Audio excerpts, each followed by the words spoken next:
பிறவி என்று இதுவரை நினைத்திருந்தேன். உயிரே உன்னை பார்த்ததும்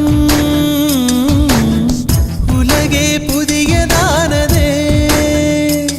என்னை படைத்த அந்த தெய்வம், என்னை சுமந்த அந்த தெய்வம், இவை இரண்டும் உந்தன் கண்ணில் பார்க்கிறேன். பருவங்கள் ஓடிப்போம், உருவங்கள் மாறிப்போம். உன் மீது கொண்ட காதல் உயிரையும் தாண்டி வாழும். சொன்னதெல்லாம் இனி நடக்குமா? நடக்கும் நடக்கும், நான் கூட சொல்கிறேன். அழகே பிரம்மனிடம் மனு கொடுக்க போயிருந்தேன், நீ என் மனைவியாக வேண்டும் என்று. ஆண்டு பல காத்திருக்க வேண்டும் என்று அவன் சொன்னான்.